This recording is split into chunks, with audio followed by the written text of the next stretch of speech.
All right, here we go. Welcome in Ricky's Mailbag. Don't forget, like and subscribe over here. You can catch myself, Bill Colarulo, and Savannah Kelleher on Unfiltered, 2 to 6, Monday through Friday, 97.5 The Fanatic, 97.5thefanatic.com, and NBC Sports Philadelphia.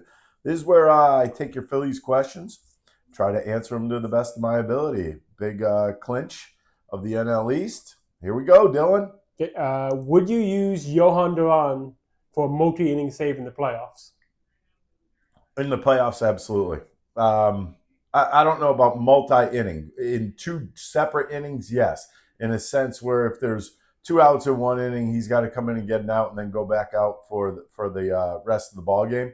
Yeah, I would definitely do that. I think as the time goes on, as it comes closer to the end of a series, like if you're going for a clincher in a game 4 and you need him for 2 full innings, that's where I would do that, because when you think about it, he gets extra days off in that sense. Because number one, if he goes out there, he clinches the ball game and clinches the series, then you get a couple days off and you're not even worried about him going the 2 innings.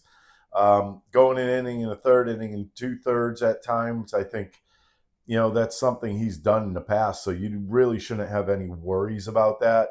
You don't want to stack that, though. If you have an opportunity to give him, just the 1 inning saves, you could use him in every game.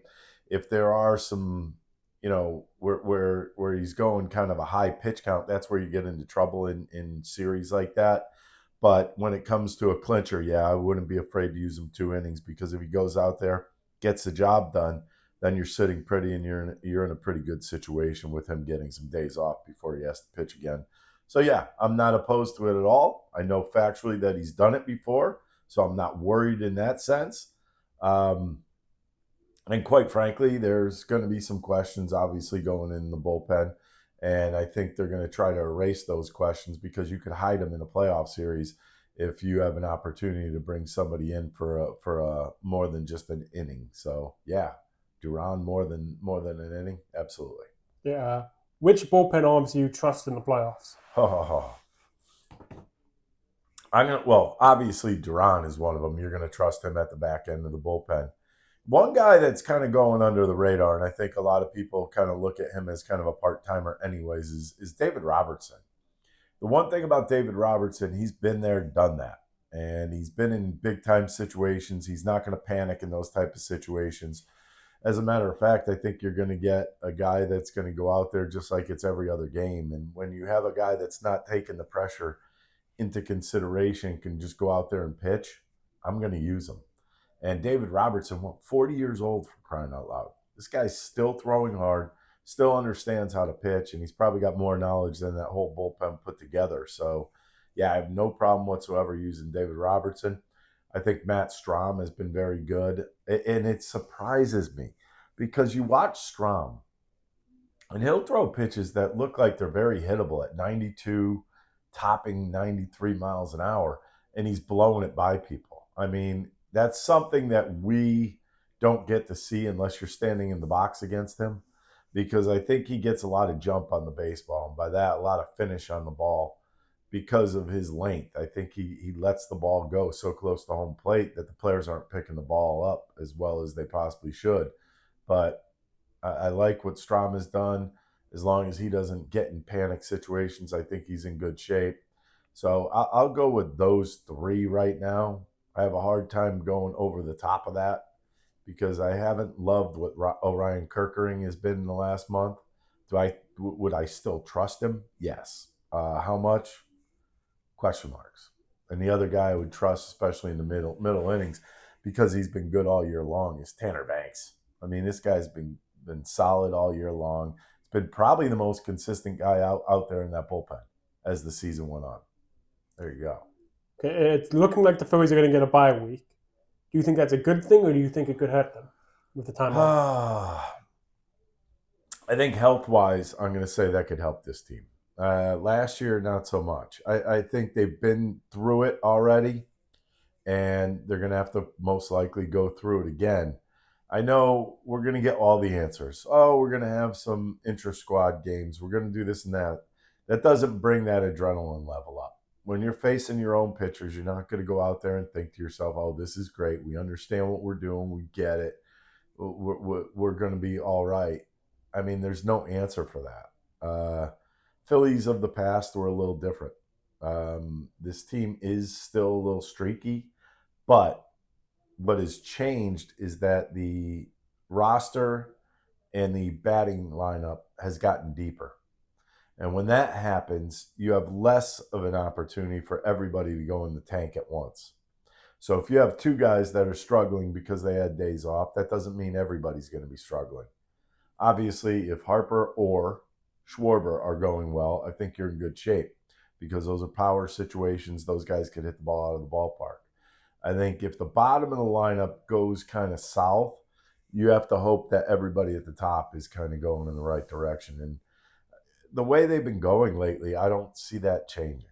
I think these guys are kind of locked in right now. As a matter of fact, we've seen at least 2 or 3 guys in this lineup that have gone from really kind of struggling on a rocky road to going to these guys that have become very consistent, and like a Bryson Stott right now or Brandon Marsh right now. Bader has been outstanding. I just don't think they have the team right now to all go in the tank at once. I think there's going to be some kind of a hero on this team in each and every game, and it always doesn't have to come from 1 through 4 in your lineup. Okay, which route to the World Series would be easier? With the 1 seed where you play either the Cubs or Padres, as of now, or with the 2 seed where, as of now, it would be the Dodgers or Mets, or could be the Reds, Giants, or D-backs? I think the Dodgers would take out the Mets in that type of situation. So if you're the number 2 seed, you would get the Dodgers in the second round. Not the greatest of hauls. I think the best thing that could possibly happen is the Phillies win the number 1 slot and they go against either the Cubs or the Padres. We've seen the Padres in the playoffs before. Their cute little song out there in San Diego that actually sucks. And I don't know. I just think the Phillies can handle the Padres very well. And the Cubs lineup does not necessarily match up with the Phillies. So I think in that type of situation, I think the Phillies could outslug either one of those 2 teams also. So I'm going to go with getting the number 1 seed and the bye, and then either facing the Padres or the Cubs would be the best road. Okay, what would your playoff lineup look like? Is that including pitching? Well, this is the lineup. The lineup. Batting lineup. I think it's hopefully Turner's back and healthy. If Turner's back and healthy, he's going to lead off. Schwarber's going to bat second. Harper's going to bat third. I like the way JT has been swinging the bat in the 4 spot. Now, if there's a right-handed pitcher, I'm thinking Brandon Marsh, probably in the 5 spot. Harrison Bader probably in the 6. And then 7, 8, 9 becomes a little bit interchangeable depending on who's pitching and how they've done against those hitters before. If there is no Trey Turner and Alec Bohm, I mean, he's a question mark too. I think Alec Bohm would probably hit 6th or 7th, maybe even 8th in this lineup. That to me is a deep lineup. When you could get a guy that is a guy that could drive in runs on the bottom of your lineup, that only helps the lineup, especially in a playoff series, because there's no breath.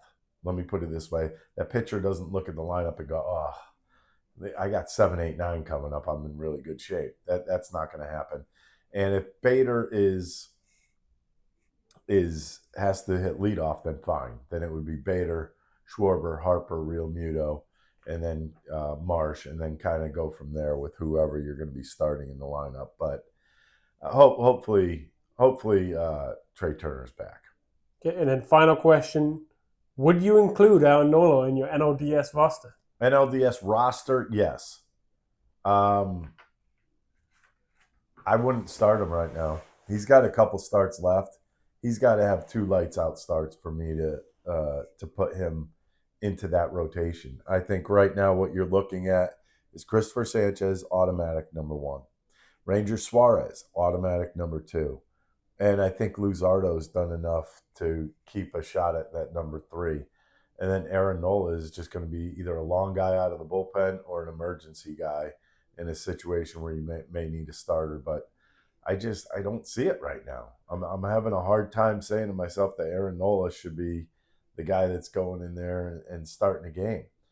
There is a little thought process to this because I think Rob Thompson is actually kind of leaning towards Aaron Nola. I think he's seen Nola pitch in the playoffs before, and he has a lot of confidence in him from the past.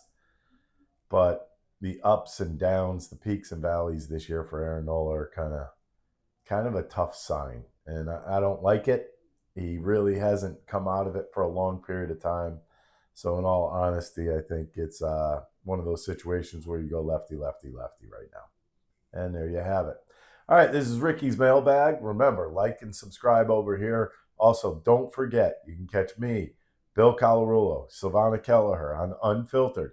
It's 2 to 6, Monday through Friday, okay, on 97.5 The Fanatic, 97.5thefanatic.com, and NBC Sports Philadelphia. Thanks for watching Unfiltered on YouTube. You could like and subscribe down here. You could also see our other shows over here. Go ahead and watch them all. We love when you watch. The one thing, hey, you could also catch us on 97.5 The Fanatic, 97.5thefanatic.com, and NBC Sports Philadelphia. See you there.